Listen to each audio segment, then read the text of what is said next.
نحمده ونصلي ونسلم على رسوله الكريم اما بعد فاعوذ بالله من الشيطان الرجيم بسم الله الرحمن الرحيم فاستقم كما امرت ومن تاب معك ولا تطغوا قال رجل للنبي صلى الله عليه وسلم قل لي شيئا لا اسال بعدك او قال غيرك فقال قل آمنت بالله ثم استقم وقال النبي صلى الله تعالى عليه وسلم انما الاعمال بالخواتيم او كما قال رسول الله صلى الله تعالى عليه وسلم صدق الله العظيم وصدق رسوله النبي الكريم الامين ونحن على ذلك لمن الشاهدين والشاكرين والحمد لله رب العالمين۔ تعلیمی سال کا یہ الوداعی اور آخری جلسہ اور مجلس اور بیان ہے۔ اللہ تعالیٰ سال بھر کے ٹوٹے پھوٹے اعمال کو قبول فرمائے اور ہم سب سے جو کوتاہیاں لغزشیں ہوئی ہیں اللہ تعالیٰ وہ اپنے فضل و کرم سے معاف فرمائے۔ آپ نے سال بھر یہاں پڑھا، محنت کی، اللہ تعالیٰ آپ کی محنتوں کو قبول فرمائے۔ مسلمان کا کام یہ ہے کہ وہ ہر وقت اللہ کی طرف رجوع رکھتا ہے، خوشی آئے تو بھی اللہ کا شکر ادا کرتا ہے، خدا نخواستہ کوئی پریشانی لاحق ہو تو بھی اللہ کی طرف رجوع کرتا ہے اور اس پہ صبر کرتا ہے۔ اگر اس سے کوئی نیک کام ہو جائے تو اسے اپنی طرف منسوب نہیں کرتا بلکہ اللہ کا فضل قرار دے کے اس کا شکر ادا کرتا ہے۔ اگر کوئی گناہ ہو جائے اسے شیطان اور اپنے نفس کی طرف منسوب کر کے اللہ تعالیٰ سے معافی مانگتا ہے۔ اللہ تعالیٰ نے انسان کے لیے زندگی میں کبھی بھی کہیں بھی مایوسی نہیں رکھی ہے، کسی بھی موقع پر۔ لا تقنطوا من رحمت اللہ، لا تیأسوا من روح اللہ، انہ لا ییأس من روح اللہ الا القوم الکافرون۔ کافر ہے جو اللہ کی رحمت سے مایوس ہوتا ہے۔ تو اس لیے آپ کا اور ہمارا رستہ علم کا رستہ ہے، سنت کا رستہ ہے، اطاعت خداوندی کا رستہ ہے، اور ظاہر ہے اس پہ چلتے ہوئے ہم سب سے غلطیاں ہو جاتی ہیں۔ وہ انبیاء ہوتے تھے جو غلطیوں سے معصوم ہوتے تھے، ان سے چھوٹی بڑی کسی بھی قسم کی کوئی غلطی صادر نہیں ہوتی تھی۔ عصمت انبیاء یا اہل سنت والجماعت کا اجماعی عقیدہ ہے۔ پھر انبیاء کے بعد صحابہ ہیں جو معصوم تو نہیں، محفوظ ہیں۔ محفوظ کا مطلب یہ ہے محفوظ عن المؤاخذۃ فی الآخرہ، یہ مطلب نہیں کہ گناہ سے محفوظ ہیں۔ گناہ سے محفوظ ہوں تو پھر تو نبی میں اور صحابی میں فرق کیا ہوا؟ صحیح قول یہی ہے، محفوظ ہیں، محفوظ عن المؤاخذۃ فی الآخرہ، کہ اللہ تعالیٰ کسی بھی صحابی سے آخرت میں کوئی مؤاخذہ نہیں فرمائیں گے۔ بہت بڑی بات، بہت بڑی بات ہے۔ گناہ ہو بھی جائے، سرزد ہو جائے تو اللہ انہیں توبہ کی توفیق دے دیں گے اور پھر وہ مؤاخذہ اخروی سے بچ جائیں گے۔ دنیا میں سزا ہو جائے یہ بھی ممکن ہے، حد بھی لگی ہے، صحابہ تھے، ہاتھ بھی کٹا ہے فاطمہ مخزومیہ کا، اور چیزیں ہوئی ہیں، تو محفوظ عن المؤاخذہ فی الآخرہ ہے۔ اب ہم میں سے کوئی نبی نہیں ہے، ہم میں سے کوئی صحابی نہیں ہے، تابعی بھی کوئی نہیں، اس لیے کہ تابعی صحابی کے ساتھ جڑا ہوا ہے جس طرح صحابی نبی کے ساتھ جڑا ہوا ہے۔ جب نبی کوئی نہیں تو صحابی بھی کوئی نہیں، جب صحابی نہیں تو تابعی بھی کوئی نہیں، جب تابعی کوئی نہیں تو تبع تابعی بھی کوئی نہیں۔ خیر القرون قرنی ثم الذین یلونہم ثم الذین یلونہم، اس حدیث کے تحت علماء نے قرون ثلاثہ المشہود لہا بالخیر، صحابہ کا زمانہ، تابعین کا زمانہ اور تبع تابعین کا زمانہ، یہ قرار دیا ہے جس کی خیر ہونے کی گواہی خود حضور نے دی ہے۔ نہ تو ہم میں سے کوئی نبی ہے، نہ تو ہم میں سے کوئی صحابی ہے، نہ ہم میں سے کوئی تابعی ہے، نہ کوئی تبع تابعی ہے، ہم تو بعد کے لوگ ہیں۔ ثلۃ من الاولین وقلیل من الآخرین، ایک اس کا مطلب کہ سابقین اولین کے بارے میں والسابقون السابقون اولئک المقربون فی جنات النعیم ثلۃ من الاولین وقلیل آخرین، کہ جو دائیں طرف والے جنتی ہوں گے، بائیں طرف والے جہنمی ہوں گے، کچھ سابقین اولین جو عرش کے بالکل سامنے اللہ تعالیٰ کے سٹیج کے سامنے بیٹھے ہوں گے، وہ کون ہوں گے؟ ایک تو اس کے بارے میں یہ ہے کہ وہ ہوں گے کہ جو دنیا میں ہر نیک کام میں آگے بڑھتے تھے، اللہ تعالیٰ آخرت میں بھی ان کو سب سے آگے بڑھا کے اپنے عرش کے سامنے بٹھائے گا۔ تو ہمیں بھی چاہیے ہم سابقین اولین میں شامل ہونے کے لیے ہر خیر کے، ہر نیک کے کام میں آگے بڑھیں۔ جب پتہ چلے یہ کام ہو رہا ہے اس میں اپنا حصہ ڈالیں، جتنا بھی ڈالیں۔ نماز کا وقت ہے، صدقہ دینے کا کام ہے، کسی بیوہ کی خدمت کا کام ہے، اور کوئی کام ہے، بہت کام ہے نیکی کے، تھوڑے نہیں ہیں۔ لا تحقرن من المعروف شیئا، حضور نے فرمایا کہ نیکی کے کسی بھی کام کو حقیر اور گھٹیا مت سمجھو، گھٹیا سمجھ کے چھوڑ دو، کیا پتہ اس میں اللہ کی رضا ہو۔ ایک آدمی نے رستے سے تکلیف دہ پتھر کو ہٹا دیا، اب بظاہر تو کوئی خاص کام نہیں ہے، پاؤں کی ٹھوکر سے بھی ہٹا دیا ہوگا، ہاتھ سے اٹھا دیا ہوگا، اس پر اللہ نے اس کو جنت عطا فرما دی۔ اس واسطے یہ نیک کام جو ہیں وہ ہوں گے۔ تو وہ کون لوگ ہوں گے؟ ہر نیک کام میں آگے بڑھنا چاہیے۔ درسگاہ میں کوئی نیک کام کرنا پڑ جائے، اساتذہ کے ساتھ نیکی کرنی پڑ جائے، آنکھیں کوئی مت بند کرے۔ کچھ مراقبے میں بیٹھے ہوئے ہیں، کچھ ٹیک لگا کے بیٹھے ہوئے ہیں، نہ یہ مراقبے کا وقت ہے نہ ٹیک لگانے کا وقت ہے۔ بس ابھی مجلس ختم ہوتی ہے، آپ کو انعامات دینے ہیں، پھر دعا ہوتی ہے، پھر زور کے بعد آپ سب کی دعوت ہے ماشاءاللہ۔ تو اس واسطے سونے کا وقت نہیں ہے، یہ تو رونے کا وقت ہوتا ہے، تم لوگ سو رہے ہو۔ مدنی مولانا ارشد مدنی دامت برکاتہم کا بیان مشہور ہو رہا ہے کہ آج کل کا عجیب زمانہ ہم نے دیکھا کہ دستار بندی کے موقع پہ ہار پہناتے ہیں اور خوشیاں مناتے ہیں۔ ہم نے اس موقع پہ لوگوں کو روتے ہوئے دیکھا، نہ صرف روتے ہوئے بلکہ رو رو کے بے ہوش ہوتے ہوئے دیکھا۔ اس لیے ہر مجلس کے آداب ہوتے ہیں، اس کا خیال کرنا چاہیے۔ رونے کے بھی آداب ہوا کرتے ہیں فانی، یہ ان کا میخانہ ہے، تیری گلی نہیں ہے۔ یہاں تو رونے کے بھی آداب ہیں اور آپ کو تو بیٹھنے کی بھی آداب نہیں آتے، مت آنکھیں بند کریں۔ تو وہ کون ہوں گے؟ اس میں ایک سبق کی بات، کام کی بات یہ ملی کہ ہم زندگی کا یہ اپنا مقصد بنائیں، نصب العین بنائیں کہ جو ہم سے نیکی کا کام ہو سکے ہم اس کو کر گزریں، جو بھی ہو، چھوٹا ہو بڑا ہو، عبادات میں سے ہو، حقوق العباد میں سے ہو، کسی پرندے کو پانی پلانے میں سے ہو، اس کے لیے اپنی چھت پہ باجرہ اور دانہ رکھنے کی قبیل سے ہو، وہ بخشنے والا ہے، وہ ہر وقت دیکھ رہا ہے۔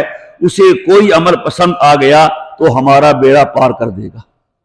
تو وہ کون ہوں گے جو اللہ تعالیٰ کے عرش کے بالکل سامنے ہوں گے؟ دو قول مجھے یاد ہے اس وقت میں ابن کثیر رحمہ اللہ تعالیٰ کے، وہ کہتے ہیں اولین سے مراد تو پچھلی امتیں ہیں اور آخرین سے مراد یہ امت ہے۔ تو اس کا مطلب یہ چونکہ پچھلی امتیں بہت زیادہ ہیں، ثلۃ من الاولین ای جماعت کثیرۃ، اس سابقین اولین میں سے ایک بڑی جماعت تو پچھلی امتوں میں سے ہوگی اور ایک چھوٹی سی جماعت اس امت کی ہوگی۔ اور دوسرا قول یہ نقل کیا ہے کہ نہیں، اولین و آخرین اسی امت کا مراد ہے، ثلۃ من الاولین، کہ جو اس امت کے اول صحابہ، تابعین، تبع تابعین، ان میں سے سابقین اولین میں بہت بڑی جماعت ہوگی، وقلیل من الآخرین، اور جو حضور کی امت کا آخر ہے اس میں سے تھوڑے سے لوگ ہوں گے، وآخرین منہم لما یلحقوا بہم کے تحت اس کو لکھا ہے کہ آخرین سے مراد امت کا آخری طبقہ بھی ہو سکتا ہے۔ بہرحال تو مقصد یہ ہے، نہ تو ہم سابقین اولین میں ہیں اگر پہلے معنی میں ہے، ثلۃ من اولین میں نہیں ہیں، قلیل من آخرین میں ہو سکتے ہیں دوسری تفسیر کے مطابق۔ تو ہمیں چاہیے کہ ہم یہ نہ سمجھیں کہ ہم تو پاک و صاف ہیں۔ بعض ہم میں سے ہوتے ہیں، نہیں جی کو کیا ہوئے کوئی نہیں، میں نے کیا کچھ نہیں ہے، وہ غلطی کا ادراک ہی نہیں کرتے، اپنے اوپر بات آنے ہی نہیں دیتے۔ یہ کمال نہیں ہے، یہ بہت بڑا عیب ہے، بہت بڑا عیب ہے۔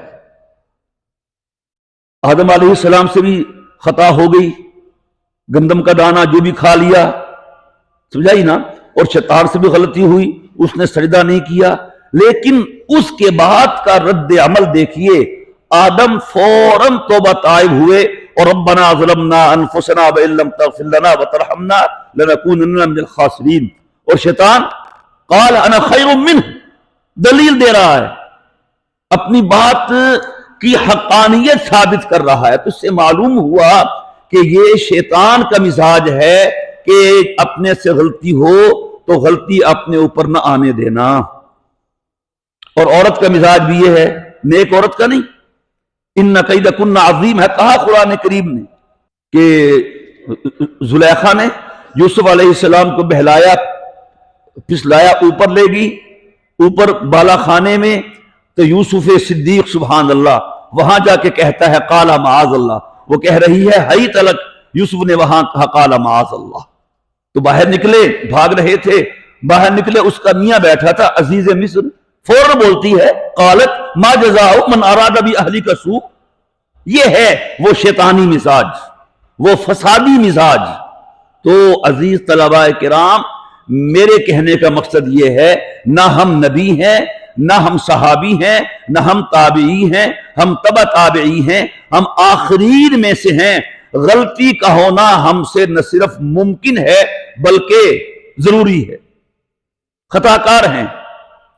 وَخَيْرُ الْخَطَّائِينَ التَّوَّابُونَ كُلُّكُمْ خَطَّاؤُونَ، حدیث ہے، تم سب گناہگار ہو، مت بنو جنید بغدادی، مت بنو، لا تزکوا انفسکم هو اعلم بمن اتقى، تو اپنے اوپر تقوی کی چادر نہیں اوڑھنی چاہیے۔ دستار بندی کا یہ مطلب نہیں کہ جناب پاک و صاف ہو گئے، تو ہمیں اپنی غلطی کا ادراک ہونا چاہیے، کوئی متنبع کر دے تو ہمیں متنبع ہو جانا چاہیے۔ اصل تو یہ ہے کہ آدمی میں اتنا شعور ہو کہ وہ سمجھے دن کیا ہے اور رات کیا ہے، سفید کیا ہے اور سیاہ کیا ہے، اچھا کیا ہے اور برا کیا ہے، غلط کیا ہے اور صحیح کیا۔ اگر ہم نے قرآن کریم پڑھ کے یہ بھی نہ سمجھا تو پھر کیا سمجھا؟ 10 سال 12 سال 14 سال حفظ سے داخلہ لی، ایسے بھی طلبہ ہیں ماشاءاللہ جنہیں ابھی انعام دیا جائے گا، شروع سے یہاں پڑھا ہے، حفظ بھی یہاں کیا، حفظ کا امتحان بھی یہاں دیا، پھر متوسطات بھی یہاں کیے، اولا سے لے کے دورے تک یہاں پڑھا۔ اگر اتنا کچھ پڑھ کے ہمیں یہ بھی سمجھ نہ آیا راہ حق کیا ہے اور غلط رستہ کیا ہے، سچ کیا ہے اور جھوٹ کیا ہے، پھر کیا فائدہ ہوا؟ سوچنے کی بات ہے۔ اتنا سمجھے حضرت مولانا اب تقی عثمانی صاحب یہ شعر ہمیں سناتے تھے، سنایا ہوگا سبق میں 2-3 مرتبہ غالباً۔ اس کا حاصل یہ تھا کہ علم آنے کا مطلب یہ ہوتا ہے کہ آدمی کی اپنے اندر جہالت بڑھتی جائے۔ اگر علم آنے سے کوئی یہ سمجھے کہ میں عالم بن گیا ہوں تو وہ جاہل ہے پرلے درجے کا۔ اگر علم آنے سے یہ سمجھے کہ میری جہالت بڑھتی جا رہی ہے، علم نہیں آتا جا رہا، جہالت بڑھتی جا رہی ہے، یہ ہے علم۔ وجہ اس کی یہ ہے، آج آپ نے سبق پڑھا، جو آپ نے پڑھا تھا پہلے آپ کو معلوم تھا؟ بولیے، تو جہالت سامنے آئی کہ نہیں آئی؟ دورہ کر لیا، پھر تخصص میں آئے، شامی کا مطالعہ کیا، یہ معلوم تھا، تو علم نہیں بڑھتا ہے، اپنی جہالت کا پتہ چلتا ہے۔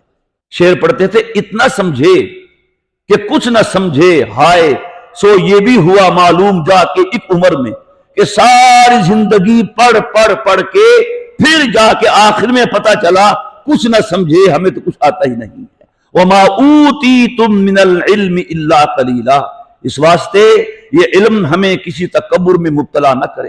تکبر عزازیل را خار کرد، بزندان لعنت گرفتار کرد۔ تکبر نے شیطان کو رسوا کیا، ذلیل و خوار کیا، اور لعنت کے قید خانے میں ہمیشہ اس کو گرفتار کیا۔ آج کل کا سانیہ یہ ہے کہ کوئی کسی کی ماننے سننے کو تیار نہیں ہے۔ پہلے ہوتا تھا لوگ مولوی بنتے تھے، کسی کو بڑا بناتے تھے اور اس کی مان کے چلتے تھے۔ یاد رکھیے، اگر آپ کسی کو بڑا نہیں بنائیں گے تو پھر شیطان آپ کا بڑا بن جائے گا۔ کسی کو بڑا نہیں بنائیں گے، سب سے بڑا اللہ ہے، اور آپ اس مقام پہ پہنچ چکے ہیں، آپ براہ راست اللہ سے باتیں کر سکتے ہیں۔ حدیث پاک میں ہے جس کا دل چاہے اللہ تعالیٰ سے باتیں کرنے کو تو وہ قرآن کریم پڑھنا شروع کر دے، اللہ سے باتیں شروع ہو جائیں گی۔ اللہ مجھ سے کہتا ہے، وہ ہوتا نہیں مطلب آپ سے کچھ کہنا ہے، آپ سے کہنا ہے، وہ ہم سے کہہ رہا ہے۔ ہم کیوں نہیں پڑھتے ہیں قرآن کریم؟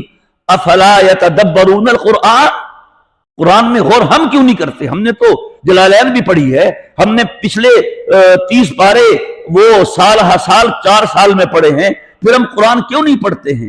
ایک ہے تلاوت کرنا، وہ بھی کریں، اور ہم تلاوت ایسی کریں کہ تلاوت کے ساتھ ہم قرآن کریم سمجھتے بھی جائیں، کچھ وقت اس پہ بھی لگائیں۔ جو ہدایت قرآن کریم سے ملتی ہے وہ کسی اور سے نہیں مل سکتی ہے۔ جتنے ہوں گے وہ واعظ ہوں گے، حتیٰ کہ نبی کی بات بھی بعد میں ہے، اللہ کی بات سب سے پہلے۔ وَمَنْ أَصْدَقُ مِنَ اللَّهِ قِيلًا وَمَنْ أَصْدَقُ مِنَ اللَّهِ حَدِيثًا۔ عجیب بات یہ ہے کہ ہم حلوہ کھا کھا کے تو اپنی صحت بنا لیں۔ ماشاءاللہ دیکھتا ہوں میں، یہاں آئے تھے بالکل اتنے سے تھے، نام لوں گا تو پھر اس کو غصہ آ جائے گا، اب ماشاءاللہ او ہٹا کٹا موٹا تازہ ہے، اللہ اور صحت دے۔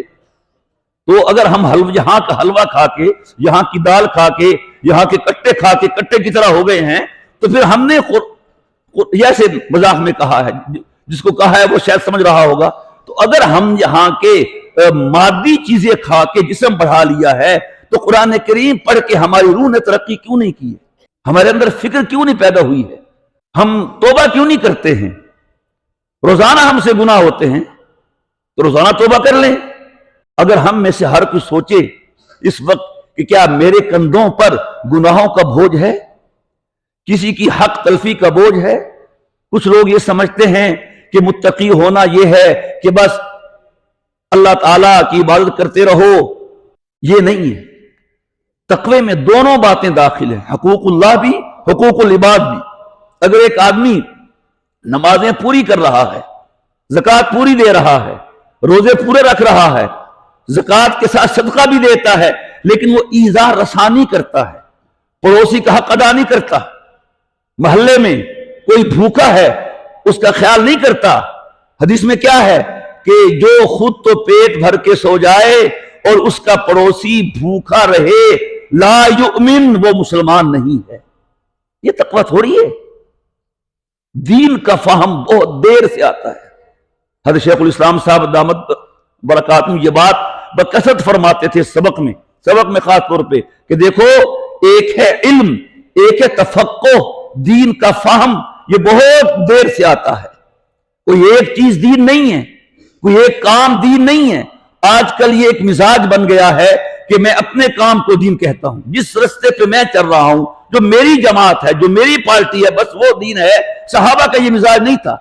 وہ کہتے تھے اتہموا رأیکم، اپنی رائے کو متہم سمجھو اور اپنے مقابل کی رائے کو صحیح سمجھو۔ حضرت معاویہ اور علی کی جنگیں آپس میں لڑ رہی ہیں، کئی ہزاروں لوگ شہید ہوئے، لیکن کیا کہہ رہے ہیں؟ اتہموا رأیکم، اپنی رائے کو متہم سمجھو اور دوسرے کی رائے کو صحیح سمجھو۔ اور صحابہ نے کبھی بھی، مجھے نہیں ملا، کسی کو ملے تو بتا دے، کوئی کام کیا ہو اور کہا ہو میں نے یہ کام کیا ہے، ہم نے یہ کام کیا ہے، کہیں نہیں کہا۔ ہر نیک کام کی نسبت اللہ کی طرف کرتے تھے۔ عمر بن خطاب رضی اللہ تعالی عنہ، ایک عورت رات کو فریاد لے کے کھڑی ہے، عمر اس کے پاس گئے، تعارف ہوا، خود گئے بیت المال میں 2 بوریاں سامان کی، کھانے کی، غلے کی بھر کے اس کو دیں۔ کسی نے کہا اکثر تلہا، عمر بہت دے دیا ہے۔ کہا تمہیں نہیں پتا اس کا حق کتنا ہے؟ پھر کہا یہ جو لفظ مجھے کہنا ہے، اسے کہا تم اس کو استعمال کرو، یہ ختم نہیں ہوگا، اللہ اور بھیج دے گا۔ یہ نہیں کہا عمر اور بھیج دے گا، نہیں، اللہ اور بھیج دے گا۔ تو میرے عزیز طلباء کرام، یقین کیجئے ہمارے اندر بہت کمیاں ہیں، بہت کمی ہے۔ نیکی کرنے کی بھی کمی ہے اور گناہ سے بچنے کی بھی کمی ہے۔ پھر اپنے اندر عارضی، تواضع، انکساری، اپنے آپ کو مٹانے کی کمی ہے۔ نفس ہمارا بہت موٹا ہو جاتا ہے اور ہم اوروں کو تو دیکھتے ہیں، خود اپنے آپ کو نہیں دیکھتے۔ علم کا سب سے بڑا فائدہ یہ ہونا چاہیے کہ علم والا خود تو بندہ بنے۔ ایک مجلس میں حضرت شیخ الاسلام دامت برکاتہم نے پوچھا طلباء سے، غالباً یہ تلگنگ کا واقعہ ہے، کہیں کا مکمل ذہن میں نہیں، دورے کے طلباء تھے۔ حضرت نے پوچھا آپ کیوں عالم بنے ہیں، اتنی محنت کیوں کی ہے؟ کسی نے کچھ کہا، کسی نے کہا اس لیے تھا کہ ہم اللہ کے دین کی دعوت دیں، فلاں کریں۔ حضرت نے فرمایا نہیں، تم یہ کہو ہم نے اس لیے علم حاصل کیا ہے کہ پہلے ہم خود اللہ کے حکموں پہ عمل کریں۔ دعوت کا کوئی انکار نہیں، ادعو الی سبیل ربک بالحکمت والموعظۃ الحسنہ، لیکن اس کے ساتھ یہ بھی تو ہے نا، لما تقولون ما لا تفعلون۔ اگر میرے اندر برائی ہے، ابھی تک میرے اندر سے موبائل کی گندگی ختم نہیں ہوئی ہے، تو پھر مجھے دستار بندی کروانے سے کیا فائدہ ہوا؟ میری خلوت اگر صحیح نہیں ہوئی ہے، اور میں اکثر کہتا ہوں پہلے اپنے آپ کو پھر آپ سامعین کو کہ ہماری اصلیت یہ نہیں جو اس وقت ہے۔ اب تو ہم حضرت شیخ فرماتے تھے تم تو یوں میرے سامنے بیٹھے ہو جیسے بھیگی بلی بیٹھی ہوتی ہے۔ دیکھیے بھیگی بلی کو نہلا دیں پانی میں بیچاری کیسی سکڑ جاتی ہے، تو میں تم سب بھیگی بلی بن کے بیٹھے ہو، اور جب تم اپنے مقام پہ ہوگے تم میں سے ہر ایک مستقل فتنہ ہوگا، یہ سمجھانے کے لیے فرماتے تھے۔ تو اس لیے یہ ہماری حقیقت نہیں ہے، یہ پگڑی ہے، یہ لباس ہے، یہ حیت ہے۔ ہماری اصلیت وہ ہوتی ہے جب ہم خلوت میں ہوتے ہیں، تخلیے میں ہوتے ہیں، اور یہ حضرت موبائل ہمارے پاس ہوتا ہے۔ اللہ کے سوائے کوئی ہمیں دیکھتا نہیں ہے۔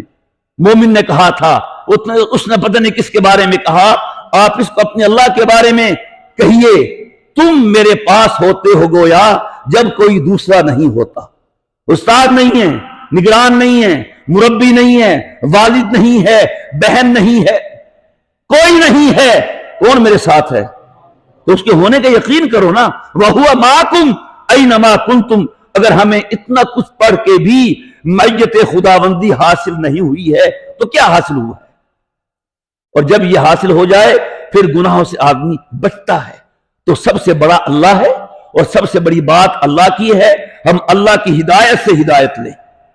کتنے ایسے لوگ ہیں یورپ میں آج بھی انگریز جو قرآن پڑھ کے مسلمان ہوتے ہیں۔ ایک تحقیق آئی تھی 30,000 نوجوانوں کی فہرست دی گئی کہ یہ وہ ہیں جنہوں نے صرف قرآن کا ترجمہ پڑھا اور مسلمان ہو گئے۔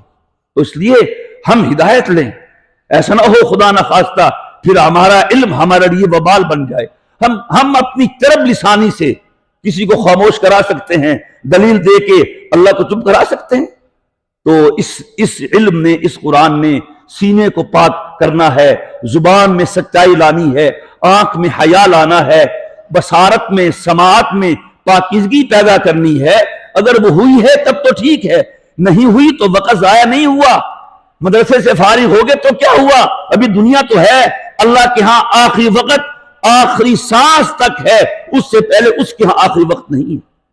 تو اس لیے بس یہ زندگی کا وتیرہ بنائیں، یہ زندگی کا وظیفہ بنائیں، بس اللہ سے معافی مانگے۔ امیر شریعت عطا اللہ شاہ رخ رحمہ اللہ تعالیٰ کا قول ان کے بیٹے عطا المحسن شاہ صاحب رحمہ اللہ تعالیٰ نقل کیا کرتے تھے کہ بس اللہ میاں یہ چاہتا ہے میرا بندہ میرے آگے یہی کرتا رہے، چیں کرتا رہے، نہ اسے تقوی کا غرور ہو اور نہ اسے کسی دولت کا غرور ہو۔ اگر تقوی کر کے غرور ہے تو بھی اس کے ہاں مسترد ہے، اگر گناہ کر کے کسی بڑائی پہ غرور ہے اس کے ہاں مسترد ہے۔ اس کے ہاں اگر قدر و قیمت ہے صرف عاجزی کی ہے۔ اگر اس علم نے میرے اندر عاجزی پیدا کی ہے تو پھر تو اللہ کے ہاں قدر ہوگی۔ باقی عاجزی، میں اپنی عاجزی کا تو فیصلہ کر سکتا ہوں، دوسرے کی عاجزی کا فیصلہ میں نہیں کر سکتا۔ میں اپنے تکبر کا فیصلہ کر سکتا ہوں، میں کسی کے انداز سے، کسی کی گفتگو سے اس کو متکبر سمجھوں، یہ مجھے حق نہیں پہنچتا۔ وہ جانے، اس کا کام جانے۔ ہمیں دوسروں کو دیکھنے کا موقع ہی نہیں ملنا چاہیے۔ ہم اپنی ذات میں اس قدر مگن ہوں، اس قدر فکر میں ہوں۔ وَفِي أَنفُسِكُمْ أَفَلَا تُبْصِرُونَ، کیا کبھی تم نے اپنے اندر بھی جھانک کے دیکھا ہے کہ تمہارے اندر کیا ہے؟ قُوْ أَنفُسَكُمْ، پہلے اپنی ذات ہے، وَأَهْلِيكُمْ نَارًا۔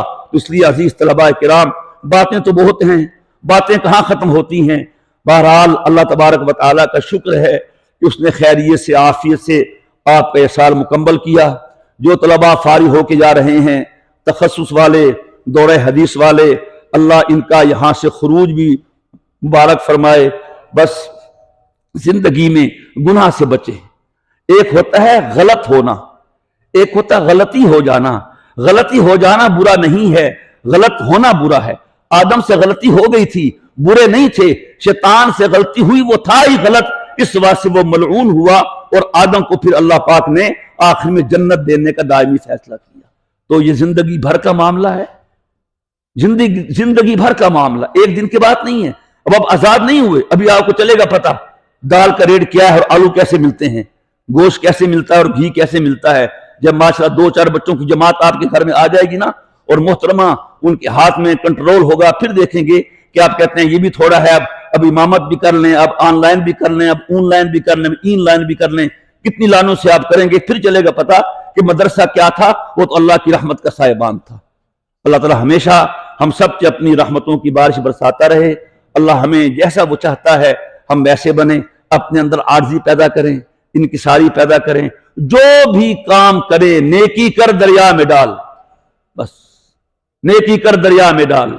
آج کل نیکی کر فیس بک پہ ڈال، نیکی کر فلاں پہ ڈال، تو بہت سی باتیں ہیں۔ بہرحال اللہ کرے ہم سب اچھے بن جائیں، بس اچھے بنتے رہیں، اچھے بنتے رہیں، اپنے وقت کو مت ضائع کریں۔ سال گزارا ہے آپ نے، یعنی برتن ایک وہ باورچی خانے میں ہوتے ہیں، گرتے رہتے ہیں، ٹوٹتے رہتے ہیں، ان میں آوازیں آتی رہتی ہیں۔ آپ تو ماشاءاللہ، ہم نے پھر بھی آپ پہ تھوڑا سا نظر رکھی ہوئی ہے، ہاتھ رکھا ہوا ہے، دبکا لگایا ہوا ہے، وغیرہ تو آپ تو پتہ نہیں یہاں پہ کیسے کیا کر جائیں۔ کیوں جی؟ وہ کہتا نا فراز، تم بھی ہیرے سے ہو گئے پتھر، ہم بھی کل جانے کیا سے کیا ہو جائیں۔ اس واسطے یہ اگر آپ کے آپس کے معاملات ہیں اس کو معاف کیجئے گا۔ اللہ اتنا خیال کرتا ہے حقوق العباد کا کہ اپنا حق تو معاف کر دیتا ہے، بندے کا حق کہتا ہے اس سے معاف کروا، وہ کرے گا کہ میں کروں گا۔ ہاں وہ بہت کم لوگ ہیں، وہ ہیں ایسے جو اللہ کو اس قدر راضی کر لیتے ہیں، اس قدر کہ اللہ حقوق العباد میں بندوں کو اپنی طرف سے راضی کر کے اس کو بخش دے گا، لیکن وہ بہت کم لوگ ہوتے ہیں۔ مگر عام طور پہ یہ ہے، یہ بہت سخت معاملہ ہے۔ ہم یہاں سے علم لے کے جائیں اور ساتھی سے ہم نے اس کا موبائل چرایا ہو، اس کو ہم نے گالی دی ہو، اس کا دل دکھایا ہو، تو ایسا نہیں ہونا چاہیے۔ جس پر کوئی حق ہے، اساتذہ کو آپ نے تنگ کیا، ان سے معافی مانگ لیجئے، اور معاف وہی کرتا ہے جس سے معافی مانگی جائے۔ اللہ بھی غفور ہے، غفار ہے، لیکن جب معافی مانگی گے تو معاف کرے گا نا، بغیر معافی مانگے تو معاف نہیں کرتا۔ وہ بھی جس نے اس کے ساتھ کچھ کیا ہے، صرف روایتی طور پر نہیں، حقیقت میں آپس میں ملیں، خاص طور پہ جو بالکل ہی فارغ ہو کے جا رہے ہیں، فارغ ہو کے ماشاءاللہ فارغ ہو گئے فارغ، تو وہ خاص طور پہ پتہ نہیں پھر کب ملیں گے کب نہیں ملیں گے۔